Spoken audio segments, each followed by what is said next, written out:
আসসালামু আলাইকুম গাইজ, আমি সাইদুর রহমান আবার চলে আসলাম আপনাদের মাঝে নতুন আরেকটি ভিডিও নিয়ে। আজকের ভিডিওটা হচ্ছে আমি কিভাবে চাঁদপুর থেকে ড্রাইভিং টেস্ট পরীক্ষা দিলাম তা সংক্ষিপ্ত আকারে ভিডিওর মাধ্যমে আপনাদের দেখাবার চেষ্টা করব।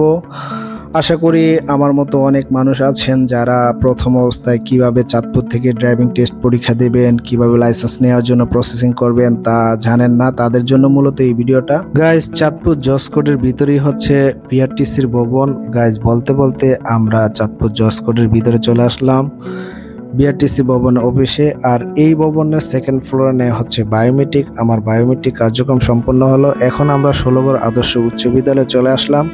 এখানে মূলত লিখিত পরীক্ষা হবে। গাইজ, আপনারা দেখতে পাচ্ছেন আমার পরীক্ষা দেওয়া সম্পূর্ণ হয়েছে। এখন আমরা সবাই এখানে ওয়েট করতেছি আসলে আমাদের রেজাল্টের জন্য।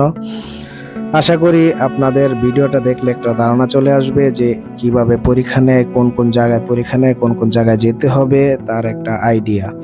গাইজ, এখানে পরীক্ষা পাশ করার পরে আমরা চলে গেলাম চাঁদপুর গভর্নমেন্ট টেকনিক্যাল হাই স্কুলের খেলার মাঠে। এখানেই মূলত আমাদের ড্রাইভিং টেস্ট পরীক্ষা হবে। আশা করি ভিডিওটা দেখে আপনাদের একটা ধারণা আসতে পারে যে কোন কোন জায়গায় কিভাবে পরীক্ষা নেয় এবং কোন কোন জায়গায় যেতে হবে তার একটা ধারণা চলে আসবে আপনাদের। গাইজ, আশা করি পুরো ভিডিওটা দেখবেন। আপনারা পুরো ভিডিওটা দেখলে একটা সম্পূর্ণ একটা ধারণা পাবেন যে আসলে চাঁদপুর বিআরটিসি অফিস কোন জায়গায়, কোথায় এবং কিভাবে পরীক্ষা নেয়। গাইজ, আমরা এখন মাঠের ভিতরে চলে আসলাম। আমাদের এখানে ডকুমেন্ট এবং সাইন দেওয়া যাদের বাকি ছিল তারা সম্পূর্ণ করলাম।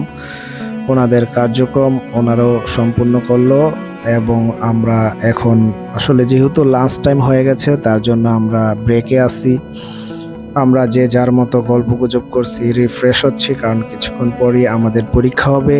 আপনারা দেখতেই পাচ্ছেন এখানে এই জায়গায় হচ্ছে আমাদের পরীক্ষা নেবে। গাইজ, আমরা যার যার এক এক করে আমাদের গাড়ি নিয়ে আমরা প্রস্তুত হচ্ছি। গাইজ, আপনারা দেখতে পাচ্ছেন উনি এক এক করে নাম ঘোষণা করবে। এই যে আপনারা দেখতে পাচ্ছেন একজন পরীক্ষা দিচ্ছেন। আসলে মূলত এখানে যদি আপনার পাটা মাটিতে লাগে তাহলেই আপনি ফেল হিসেবে গণ্য হবেন। এইটাই দেখছেন উত্তীর্ণ হয়ে গেছে। গাইজ, আরেকজন পরীক্ষা দেওয়ার জন্য এই যে দেখছেন গাড়ি নিয়ে আসছে। মূলত এখানে যদি মাটিতে যদি কারো পা লাগে তাকে ফেল হিসেবে বিবেচিত করা হয়, উনিও বাদ হয়ে গেলেন। আশা করি ভিডিওটা আপনাদের অনেকটা উপকারে আসবে। গাইজ, এই ভিডিওটা দেখে যদি কারো কোনো উপকারে আসে তাহলে সেটাই হচ্ছে আমাদের সার্থকতা। আমাদের এত কষ্ট তখন আর কষ্ট মনে হয় না, কারণ এই ভিডিওটা দেখে যদি কারো উপকারে আসে সত্যি আমাদের মনে অনেক আনন্দ আসে। অবশ্যই আপনারা লাইক, কমেন্ট, শেয়ার করে জানাবেন ভিডিওটা আপনাদের কেমন লাগলো। আর যদি ভিডিওটা আপনাদের সত্যি একান্তই ভালো লাগে অবশ্যই আমার চ্যানেলটাকে সাবস্ক্রাইব করতে ভুলবেন না। গাইজ, দেখা হবে নতুন কোনো ভিডিওতে। আল্লাহ।